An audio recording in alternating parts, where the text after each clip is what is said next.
ሙሉ ወንጌል ጾም አወጀች። ሰበር ዜና።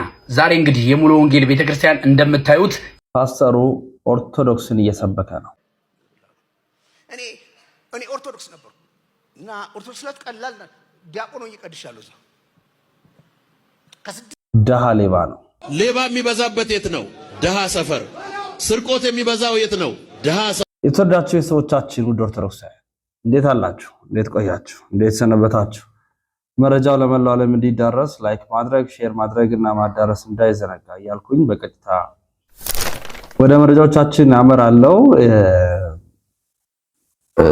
ከምንመለከታቸው ጉዳዮች እንድንዳስስ ከሚሻቸው ጉዳዮች መካከል የፕሮቴስታንት ቤተ እምነት እንግዲህ በስተመጨረሻ ጾምን ተቀብሏል።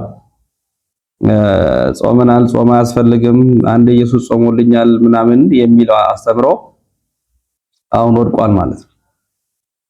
ከዚህ በኋላ ይጾማሉ። ሊያውም አንድ ወር ነው። የሚገርማቸው አንድ ወር ነው ጾም የጀመሩት። እንግዲህ ያስ ያሉ ስግደት መጨመራቸው አይቀርም፣ ከዛ ሱባኤ መግባታቸው አይቀርም፣ ያለ መጨረሻ ላይ ወደ ኦርቶዶክስ ቤተክርስቲያን መምጣታቸው አይቀርም። ጥሩ ነው፣ ይበል ያሰኛል። አይታችሁ እንዲህ ጾም አያስፈልግም፣ እንደዚህ ኢየሱስ ጾሞልኝ እንደዚህ ገለመለ የሚሉት ነገር አያስፈልግም። ምን አድርገው ሰበር ዜና። ዛሬ እንግዲህ የሙሉ ወንጌል ቤተክርስቲያን እንደምታዩት የአንድ ወር የጾምና የጸሎት አዋጅ አውጇል። በዚህ ወቅት እንደሚታወቀው የኦርቶዶክስና የእስልምና እምነት ተከታዮች ጾም ላይ መሆናቸው ይታወቃል። የፕሮቴስታንት እምነት ተከታዮችም ይህን ጾም እኛም እንቀላቀላለን በማለት ተቀላቅለዋል። እኔም እንግዲህ በዚህ ዙሪያ የፕሮቴስታንት እምነት ተከታዮችን አንዳንድ ጥያቄዎችን መጠየቅ እፈልጋለሁ። ለጥያቄዎችም መልስ እንደሚሰጡኝ ተስፋ አደርጋለሁ። ጥያቄዎቼ ለፕሮቴስታንት እምነት ተከታዮች እንዲዳረስልኝ የቻላችሁትን ያክል ጊዜ ኮፒ ሊንክ፣ ሪፖስት፣ ሼር፣ ላይክ እያደረጋችሁ እንዲሁም ኮሜንት ላይ እኔ ያልጠየኳቸው ጥያቄዎች ካሉ ኮሜንት ላይ መጠየቅ ትችላላችሁ። ወደ ጥያቄዎቼ። ጥያቄ 1 የፕሮቴስታንት እምነት ተከታዮች እኛ ጾምን የምንጾመው በአደባባይ አውጀን ሳይሆን በቤታችን ውስጥ ነው ብላችሁ ነበር። ዛሬ ምን ተገኝቶ በአደባባይ የጾም አዋጅ ማወጅ ፈለጋችሁ? ጥያቄ ቁጥር 2 ምንን በማስመልከት ነው ጾሙን የምትጾሙት? ጥያቄ ቁጥር 3 ስግደትንስ ያካትታል ወይ? ጥያቄ ቁጥር 4 በጾማችሁ ወቅት የሚከለከሉ ምግቦችና መጠጦች አሉ ወይ? ጥያቄ ቁጥር 5 ጾማችሁ ከስንት ሰዓት እስከ ስንት ሰዓት ነው? እንግዲህ እነዚህን ቀለል ያሉ ጥያቄዎች እንደምትመልሱልኝ ተስፋ አድርጋለሁ። ማለት የምፈልገው ነገር ቢኖር ጾምና ጸሎት አስፈላጊ መሆኑን አምናችሁ እንኳንም ወደ ጾሙ በሰላም ተቀላቀላችሁ ማለት እፈልጋለሁ። በመጨረሻም ከቅድስት ቤተክርስቲያን ጾም፣ ጸሎት፣ ስግደትን ሸሽታችሁ ወደዛኛው ቤት የተቀላቀላችሁ አሁንስ ምን ትሆን ይሆን? ማየት ነው። እኛ በፉክክር አናምንም። እኛ ነን። በቃ የራሳችን ወርቅ ይበቃናል። ወርቅ የሆነች ቤተክርስቲያን ደግሞ አለችን።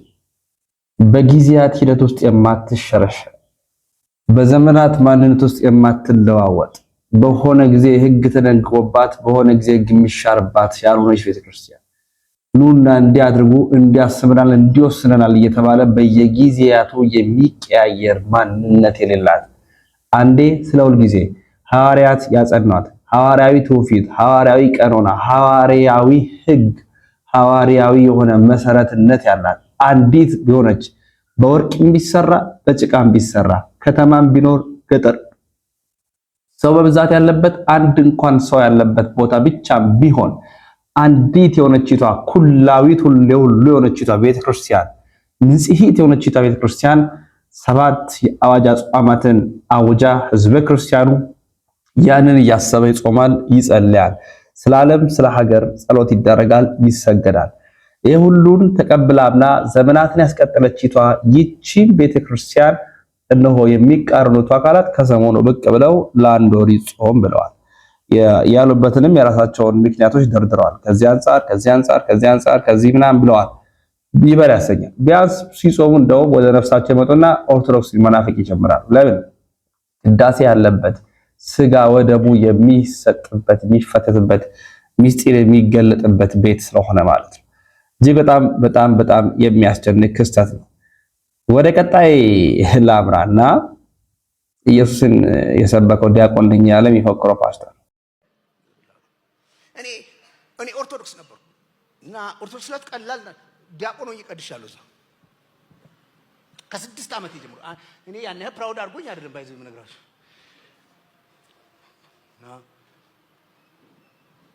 እና አሁን ጾም ነው። ለምሳሌ ቅዳሴ ታውቃላችሁ? ኦኬ ሁላችሁም ቤተሰቦቻችሁ በጌታ ናቸው? ቅዳሴ ማለት ጾም ካልሆነ ጠዋት ነው የሚቀደሰው። 12 ሰዓት ነው የሚጀመረው። 12 ሰዓት 5 ሰው ቢመጣ ተጀምሯል። ጾም ከሆነ ከ6 ሰዓት በኋላ ነው። ሰዓት በላ ነው። ጠዋትም ማታም ከሰዓትም ቢሆን ሰዓት በላ ነው። መሄድ ብቻ አይደለም። ቅዳሴ ከተጀመረ በኋላ አሐዱ አብ ቅዱስ ይላል ካህኑ። እግዚአብሔር አብ ቅዱስ ነው፣ እግዚአብሔር ወልድ ቅዱስ ነው፣ እግዚአብሔር መንፈስ ቅዱስ ቅዱስ ነው ብሎ ያውጃል። ባይዘው ሁሉም ስተት አይመስላችሁ፣ ምርጥ ነገር ብዙዋል። ቅዱስ ነው ብሎ ሲያውጅ የቤተ ክርስቲያን በር ከዛ ሰዓት ጀምሮ ይቆለፋል። ማንም ሰው ነቅነቅ ማለት አይችልም። ቅዳሴ ማለት 80% ግዕዝ ነው። አብዛኛው ሰው አይሰማም። እንኳን አብዛኛው ሰው አብዛኛው ቄስ አይሰማም። እኔ አውቃለሁ። ቀጥ ሶስት ነው። ከዛ ቢደክምህ እንዲሄደ ወንበር ፈልገህ ወንበር ራሱ የለም። እዛው ነው ቁጭ የምትለው። መቋሚያ የሚባለው የመጣው ከመደከመህ እንድትደገፍ። እኔ ይገርመኛል። ለምን ሲባል አሐዱ አብ ቅዱስ ከተባለ በኋላ 6000 መልአክ መጥቶ ይነጠፋል ይባላል።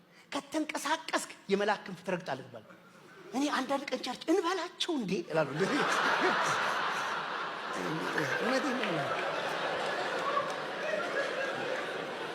እና ያስቸግራል።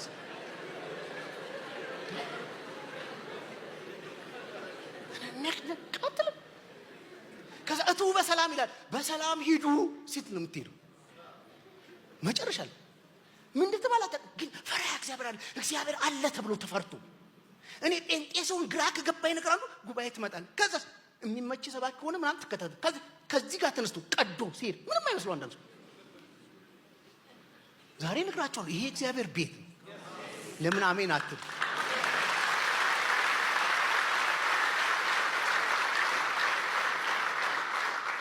ስለምቸኩል አታስረዝሟት።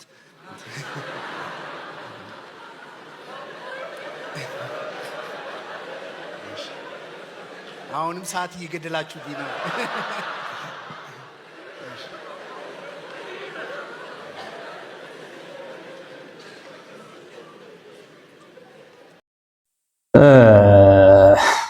ለስላቅ ያሰባት ንግግር እውነትነትን ገልጣለች።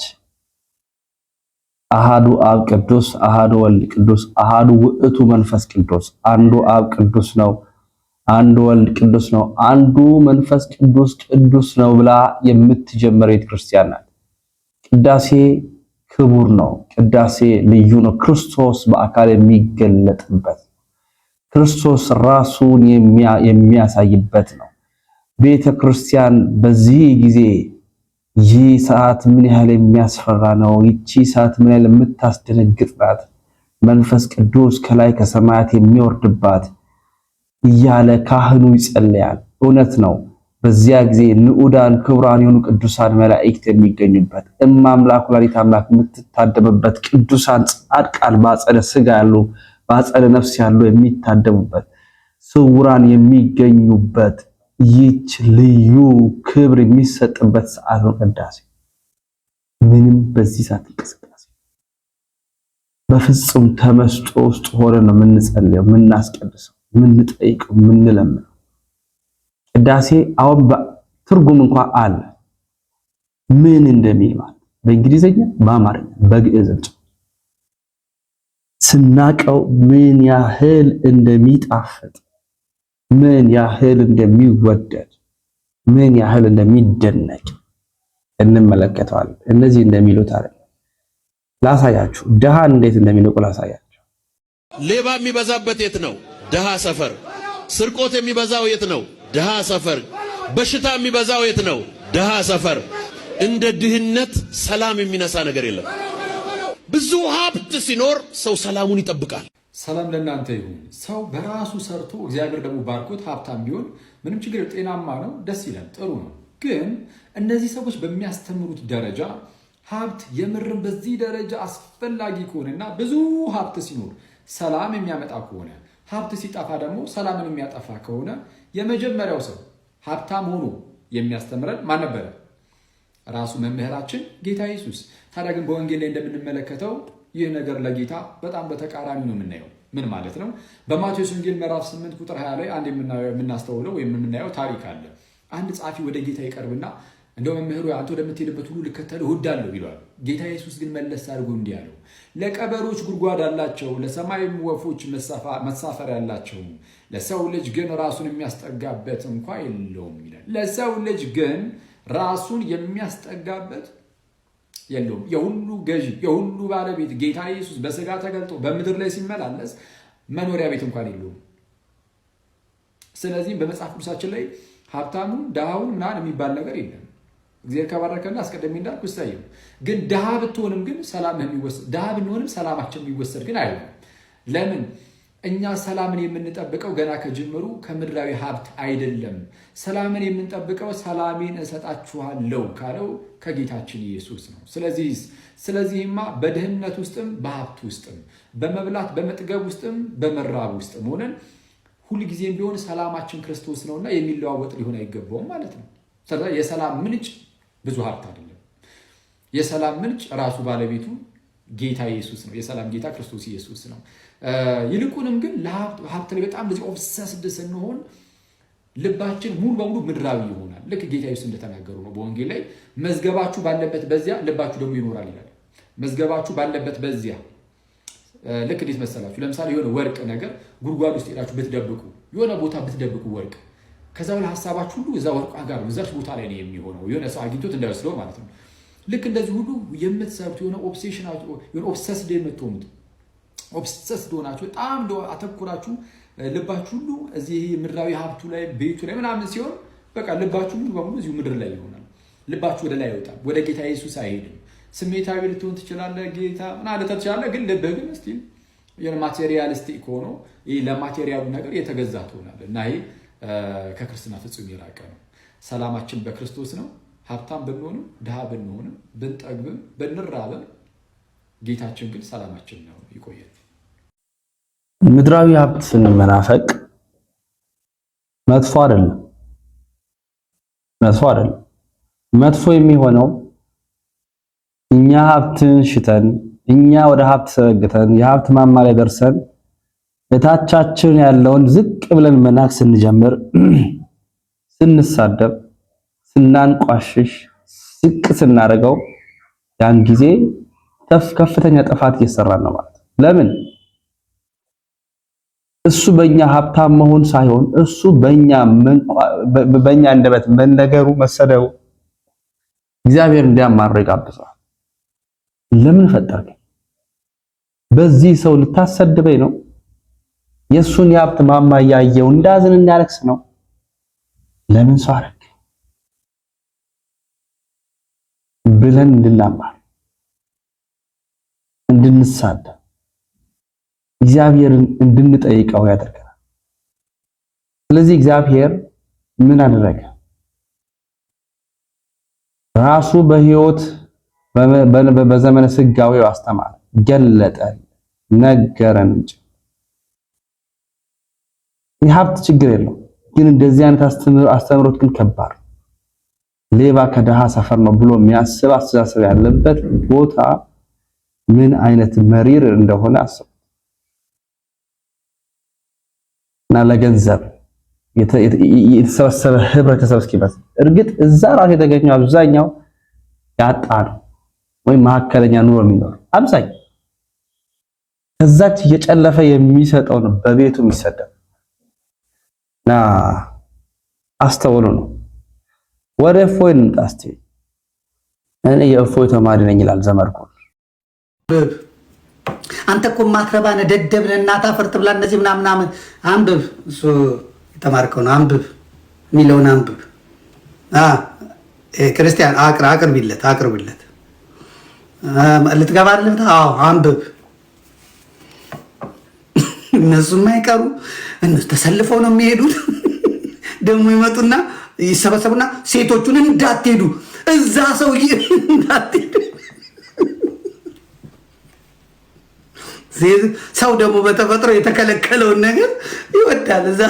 እዛ እፎ ቤት ቁጭ ብሎ ሰዎቹ ይጠጡና እዛ ባላቸውን በቦክስ ጥፋ ከዚህ እዛ ይሰሙ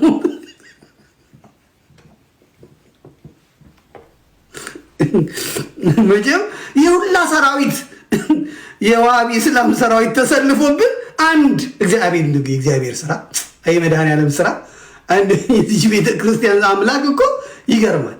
እንደ ጺሙን አጎፍሮ ወንድማችን ጺሙን አጎፍሮ በእንግሊዝኛ በአረብኛ በአማርኛ ቁርአኑን ቀሽሮና ኡስታዝና ግባ በለው ወደ ላይ ወጣ ትእዛዙ ራሱ ወደ ላይ ወጣ ጥያቄ አለ ወይ መልስ ትመልሳለህ? አዎ ና ወጣ ወደ ላይ። እሺ ያው እንደዚህ በምን ላይ ነበር የምትነጋገር? አንተ ግን በዛው ሃይማኖት ነህ በጣም ልትመልሳለህ የመጣው ግባ ቁጭ በል ወይ ነው ዝም በል ሚውት ያደርገዋል። ዝም በል ስማ፣ ሲያበዛው ደግሞ ውረድ እታች ወርደ ቁጭ ብለህ ስማ።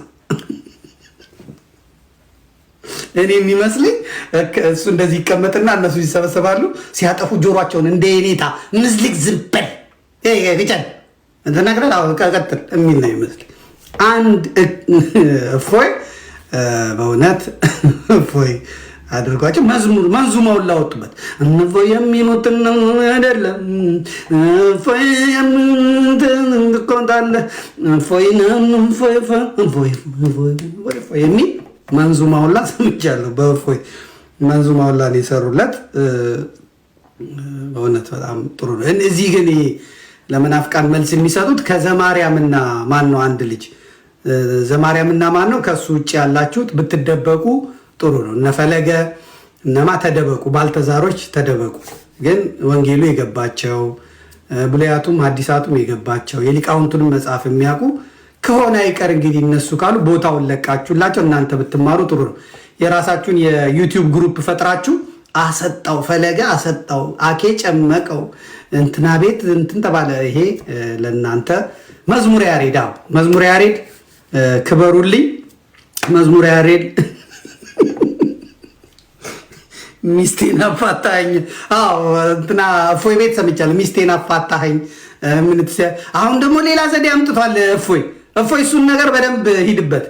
ወሃቢያንና ትክክለኞቹን እስላሞች ሁለቱን አስቀምጦ እንደው ጽናቱ እሱ ቁጭ ብሎ እነሱ ይፋጠጣሉ። አላህ መልካለው ፊት የለው እና አባ ከየት ነው መጣው ብንነጋገር እዚህ እሱ ቤት ነው ወይ መነጋገር ያለብን? በውጭ በውስጣችን አነጋገር ለምን ውጭ መነጋገር እዚህ እንነጋገር። እሱ እናቴ አሁን መከራከሩን ትቶ ቀጥል፣ አህመድ ቀጥል፣ እሺ ኑረዲን ቀጥል፣ እሺ ሙዘሚል አለ ግባ። አይፎይ እንግዲህ የስራን ይስጠኔ የለውበትም አያገባኝም። ብቻ ጥሩ በቅበተ እምነት ላይ በዚህ በእስልምና ላይ እየሰራ የሚገኘው ወንድማችን ነው። ዲያቆን ዘማርያምም እንዲሁም ደግሞ ዲያቆን መዝሙረ ያሬድም እግዚአብሔር ይስጣቸው። ሌሎችም እንዲህ በጽናት የሚቀጥሉ መምህራን አሉ። እግዚአብሔር ገና ብዙ ያስነሳልናል ብዬ አስባለሁ። ይህን መረጃ እስከ መጨረሻው ስለምትከታተሉ እጅግ አድርጌ አመሰግናለሁ። ሰብስክራይብ፣ ላይክ፣ ሼር ያደረጋችሁ ተከታተሉኝ ወንድም እህቶቼ። በሌሎች መረጃዎች እመለሳለሁ። ሰናይ ቆይታ ይሁን።